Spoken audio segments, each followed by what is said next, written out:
ہمارے معاملات ہیں، اور ہم نماز پڑھتے، روزہ، حج، زکات، یہ ساری چیزیں عبادات ہیں. ان عبادات کے 38,000 مسائل نکال کر دیے. کئی مہینے، اور کثرت سے روایت آتی ہے سوا مہینے تک ایک مسئلے پر بحث ہوتی تھی. پھر جا کر اس پر سارے علماء بحث کرنے کے بعد جو تجزیہ دیتے اس کو نکھار کر رکھا جاتا، پھر اس پر فیصلہ کیا جاتا تھا. یہ امام ابو حنیفہ رحمہ اللہ علیہ کا کمال تھا، جنہوں نے 83,000 مسائل نکال کر دے دیے. ان کے بارے میں بھی لوگ کہتے ہیں کہ ان کو تو 16 ہی حدیثیں یاد تھیں. تو کون سی ہمیں 16 حدیثیں جن سے 83,000 مسائل نکل سکتے ہیں؟ بتاؤ.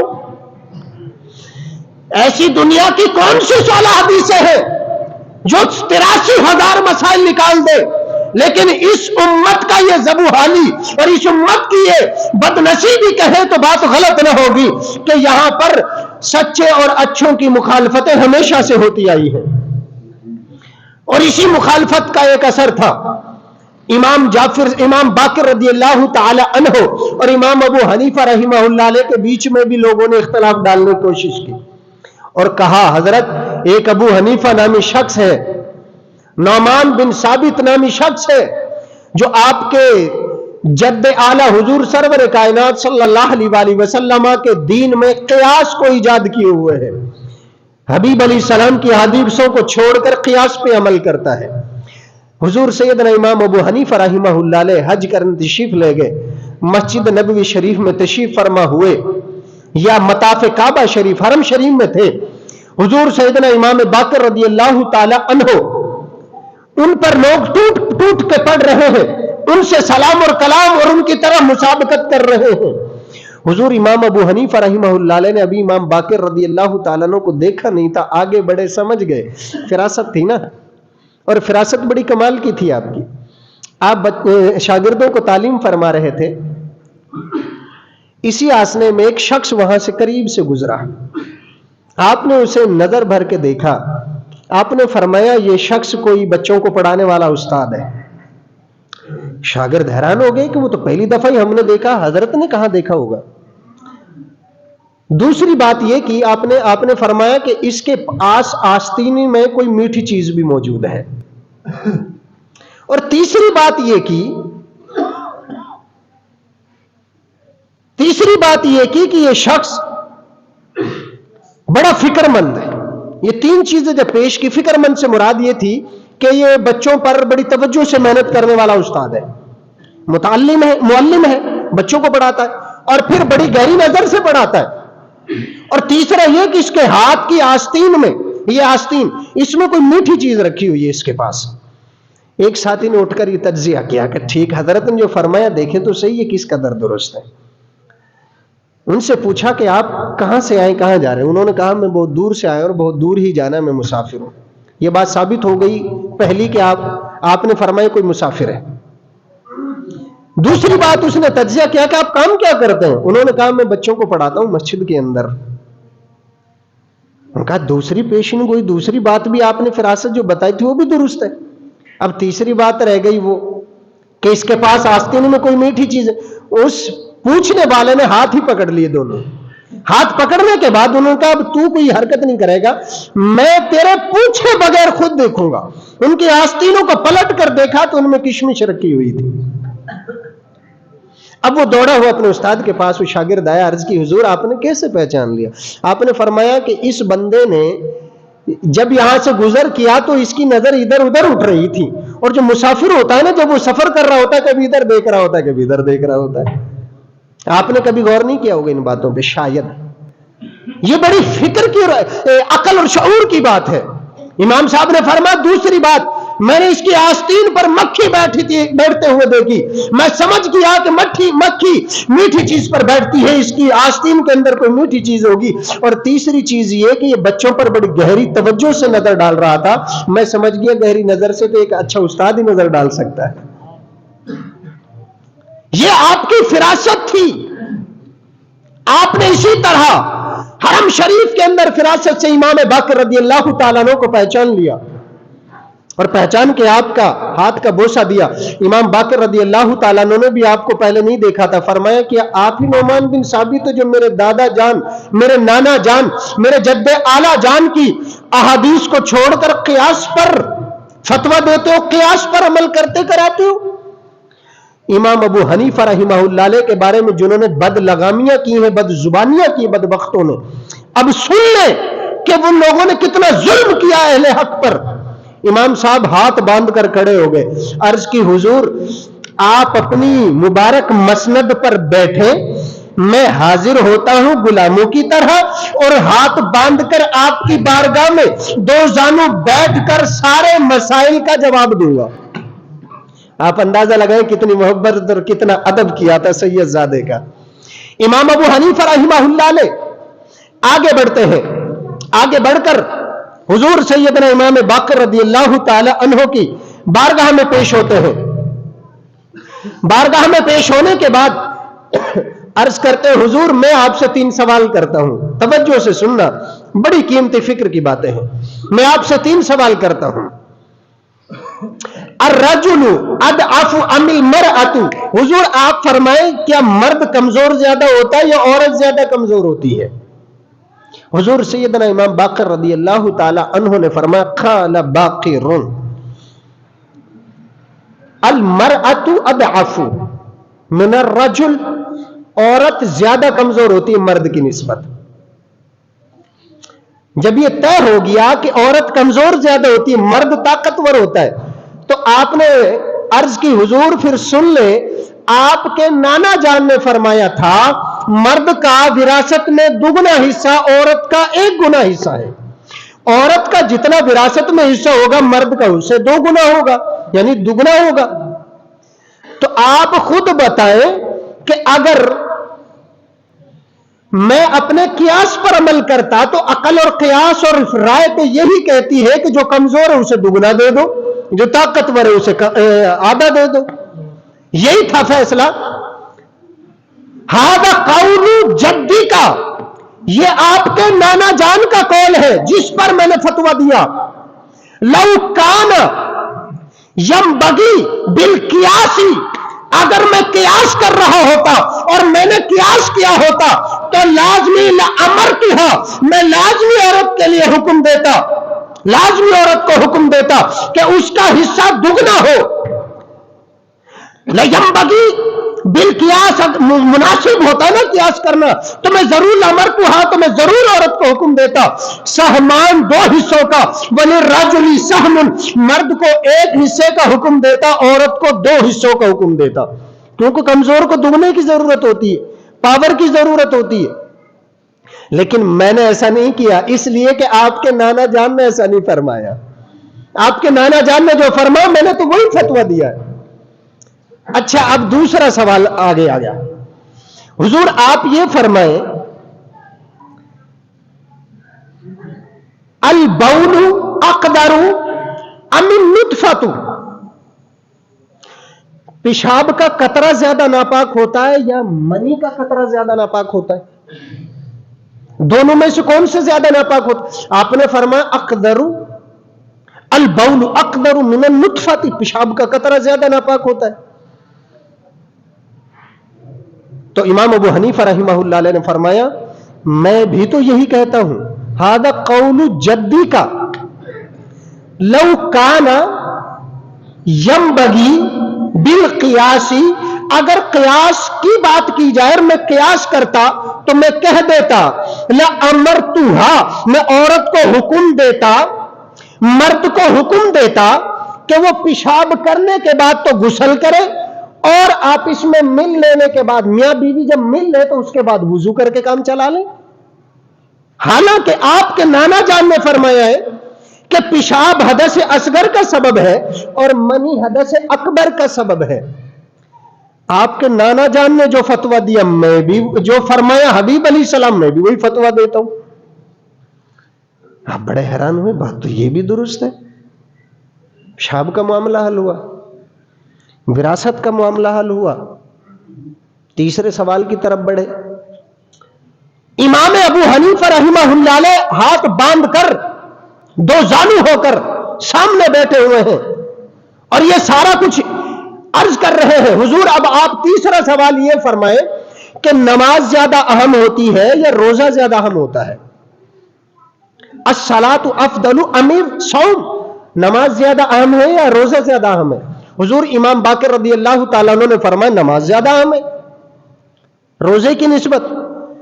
तो हजरत इमाम अबू हनीफा रहमहुल्लाह अलैह ने फरमाया कि हुजूर आपके नाना जान ने फरमाया है कि औरत इदा ताहुरत मिनल महीद, औरत जब अपने हैज से फारिग हो जाए तो उसके लिए जरूरी है अन तक़दिया सौमा वला तक़दिया सलाता, जिन दिनों की नमाजें हैज के दिनों की नमाजें कजा हो जाए उनकी कजाई करने की जरूरत नहीं। हां, अगर हैज की वजह से रोजा उसका मिस हो जाए, रोजा अगर जाया हो जाए, रोजा छूट जाए तो औरत रोजे की कजा करेगी, नमाज की कजा नहीं करेगी।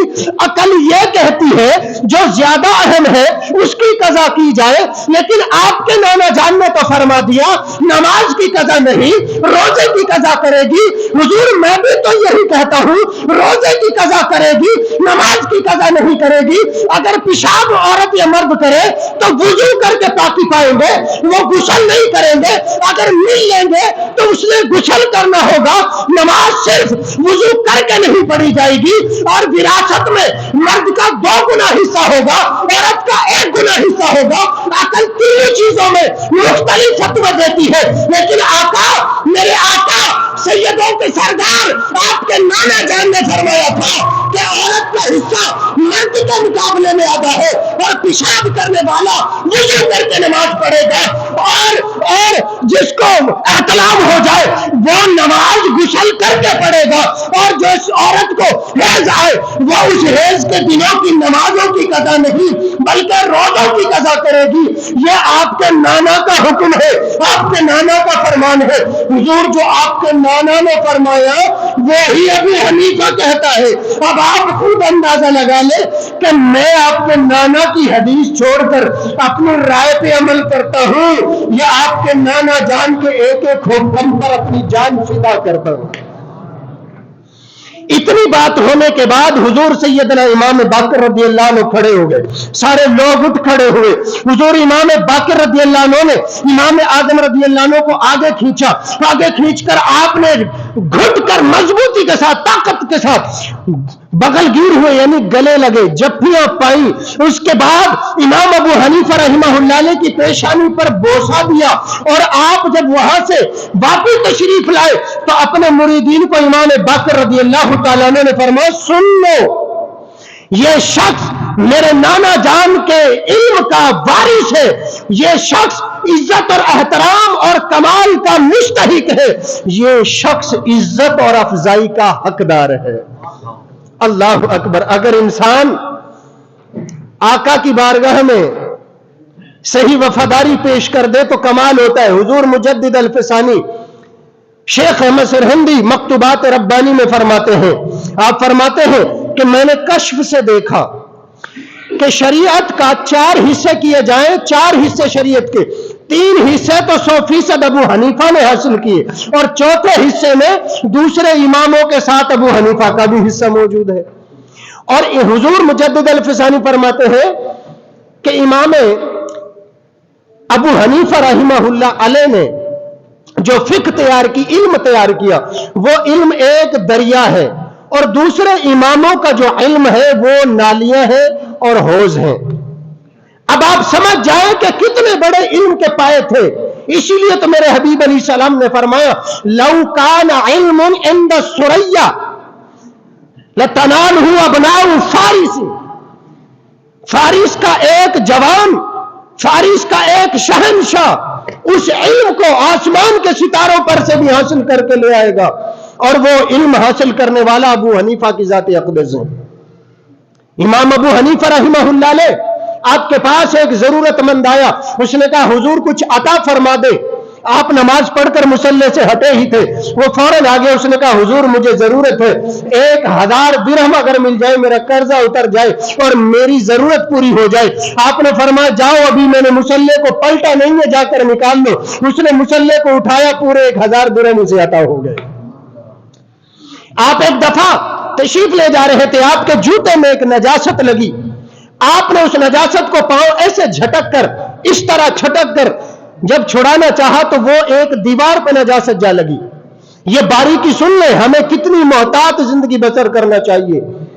वो इमाम जो इन मामलात में कितने बारीक भी थे, और हम 1000 दफा भी समझाएं उलमाए किराम की कदर करो, दीनदारों की कदर करो, दीन का तहफ्फुज करो, हमें असर तक नहीं होता। इमाम साहब ने पांव को ऐसे झटका दिया, नजासत दीवार पर जा गिरी, आप परेशान हो गए। अब नजासत को अगर साफ करते हैं, अगर खुरचते हैं, तो उस दीवार की मिट्टी भी गिरती है, ये दीवार के हुस्न को कमजोर कर देगी। और अगर ऐसे ही छोड़ते हैं तो नजासत की वजह से दीवार पर दाग और धब्बा लग गया। इसी फिक्र में थे। जा अतिल अमतु मिन बाबी ही, उस मालिक के घर से एक लौंडी बाहर आई, फद्दक्कल बाबा, आपने दरवाजे को दस्तक दी, अंदर से लौंडी आई, आपने फरमाया जाओ अपने मालिक से कहो अबू हनीफा दरवाजे पे खड़ा है और वो परेशान है। वो जाकर अपने मालिक को कहती है, मालिक मजूसी था और मालिक आपका मकरूज भी था, मालिक आपका मकरूज भी था। वो परेशान हो गया कि अबू हनीफा रहिमहुल्लाह ने कर्ज मांगना है, मेरे पास तो कुछ भी नहीं, लेकिन जूं तू करके हिम्मत करके बाहर आया।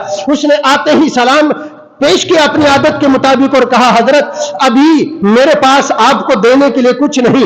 आपने फरमाया मैं वो लेने के लिए भी नहीं आया, मेरी फिक्र और है, वो हल कर। उन्होंने कहा हुजूर क्या फिक्र हो, क्या परेशानी?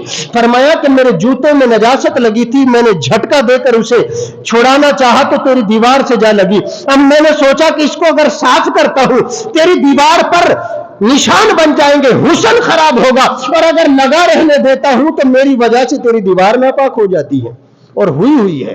अब इसका हल निकाले। मैं नहीं चाहता कि मेरी वजह से तेरी दीवार नापाक हो। अरे गैर मुस्लिम की दीवार भी अगर नापाक होना हमारे इमामों को पसंद नहीं तो हमारी वजह से किसी का दिल टूट जाए, ये कितना नापसंद है। हमारी वजह से किसी की आंखें बह पड़े, हमारी वजह से किसी के घर का चूल्हा अगर सुलगना बंद हो जाए, हमारी वजह से किसी की मोहब्बतें खत्म हो जाए, हमारी वजह से किसी की मोहब्बतों में दरार आ जाए, तो बताएं कितने अफसोस की बात है। इमाम साहब की ये बात सुनकर वो था तो मजूसी, लेकिन करदार अगर किसी का होना तो कमाल हो जाता है। ऐसे ही तो नहीं, 5 दफा जनाजा लोगों ने आपका पढ़ लिया था, 6ठी दफा आपके बेटे ने पढ़ाया था। 20 दिन तक लोग आपके मदार अक़दस पर खड़े होकर नमाज जनाजा पढ़ते रहे। अगर कोई दुनिया के अंदर किसी को प्यार और मीठी मोहब्बत का तोहफा देकर जाए तो दुनिया उसकी खुशबू हमेशा याद रखती है। लेकिन अब हम करेंगे कब? करेगा कौन हमें? हम हर शख्स के अंदर अगर हम टटोलने लग जाऊं ना, में हर शख्स के पास कीमती तरीन मोती नसीहतों के मौजूद होंगे, लेकिन अगर वो ही नसीहत उसके अपने अंदर देखी जाए तो शायद किसी के अंदर मिले वो अमली शक्ल में, किसी के अंदर ना मिले। तो क्या नसीहतें और ये राज और न्याज और ये कीमती बातें सिर्फ दिलों में रखने के लिए? नहीं नहीं। करदार देखे मेरे इमाम का। इमाम अबू हनीफा रहमहुल्लाह ने इतना कहकर खामोश हुए। उस मजूसी को फिक्र आई कि जिस मजहब के अंदर हमारी दीवार के नापाकी का इतना ख्याल रखा जाता है, उसके वजूद और रूह और बदन और उसकी जिंदगी की पाकीज़गी का कितना लिहाज रखा जाता होगा। वो फौरन आपके घुटनों से लगा। उसने कहा हुजूर ये दीवार बाद में पाक कीजिएगा, पहले मेरे जिस्म और रूह को पाक करके रख दें। आपने कलमा पढ़ा कर उसे मुसलमान किया। आपका अगर करदार इतना अच्छा हो, करदार इतना खूबसूरत हो, करदार इतना रोशन हो तो दुनिया आज भी आपके कदमों पे निसार हो जाए। लेकिन ये करदार अपनाए किस तरह? करदार अपनाए किस तरह? चंद दिन पहले ही तो हमने कमाल किया। अब आपके पंजाब पर वजीर आला औरत को नाफिज कर दिया जा रहा है। हबीब अलैहिस्सलाम ने फरमाया, मुस्लिम शरीफ की हदीस, तुम्हारी हुक्मरानी औरत करे तो तुमने भलाई खत्म, तुम इस्लाह के लायक ही ना रहे। अब ये सिस्टम आने लगा। 100 अरब के करीब कर भी लोग अगर रोडों पे आकर एहतजाज करें तो फिर ये कौम के लिए शर्मिंदगी है। दूसरे मुल्क वाले कहें कि इंसाफ के साथ इलेक्शन नहीं हुआ तो ये नाइंसाफी है। हमारा 100 अरब बर्बाद होकर ये बुजुर्ग, ये नौजवान जिस उम्र के अंदर इनके चेहरे तमतमाते अंगारे की तरह, उस उम्र में मेरी मुल्क के नौजवानों के चेहरों पर झुर्रियां क्यों? उसकी वजह यह है कि इन्हें कारोबार नहीं, उनके पास आला अखलाक नहीं, बड़ी कामयाब तरक्की वाली तालीम नहीं, इनके पास आला मिशन और आला फिक्र नहीं। क्यों? इसलिए कि सारा सरमाया मादूद चेहरों और हाथों के अंदर है, जिसकी वजह से आज इस मुल्क का नौजवान इस पूरी जमीन पे अरब के बाद सबसे ज्यादा इंटेलिजेंट ज़हीन तरीन बच्चे मुल्क पाकिस्तान और एशिया में होते हैं। और इनके हाल देख लो, इनकी तरक्की देख लो। डॉक्टर अब्दुल कदीर से पूछा, हजरत किस चीज का मलाल जिंदगी में है? आपने फरमाया बेकदर कौम के लिए खिदमत करने का मलाल रह गया है। आपने फरमाया, आपसे पूछा अल्लाह की बारगाह में कोई शिकवा करोगे? डॉक्टर अब्दुल कदीर ने कहा, हां यह शिकवा करूंगा, मेरे अल्लाह उस कौम में क्यों भेजा जिस कौम को कदर ही नहीं आती। आज हमारे ये हालात हैं, ये हालात, हमें ये सुधार जरूरी है कि हम सुधार पैदा कर लें। और ये उस वक्त होगा जब हम कुरान पर अमल कर रहे होंगे, महबूब अली सलाम के फरमान पर अमल कर रहे होंगे। और अभी तो देखो, रात 1 रुपए 96 पैसे तेल बढ़ाने का पैगाम दिया था, 3 रुपए तकरीबन बढ़ा डाला। 8 कोई 3 कोई ये सारा कुछ हमारे काम होते हैं या फिर हमारे गुनाह होते हैं। अल्लाह से बस हम ये सब मिलकर दुआ कर सकते हैं, अल्लाह हमें इसी नजासतों से महफूज फरमा, हमें अच्छे हुक्मरान अता फरमा। ये ऐलान भी समात फरमा ले, सैयद आबिद शाह साहब के बेटे का कुल शरीफ का खत्म सुबह फजर की नमाज के बाद बस्ती पीरा वाली शरीफ की मस्जिद में होगा। तमाम दोस्त अहबाब शिरकत फरमाकर सवाब दारेन हासिल करें। वमा अलैया इल्लल बलाग।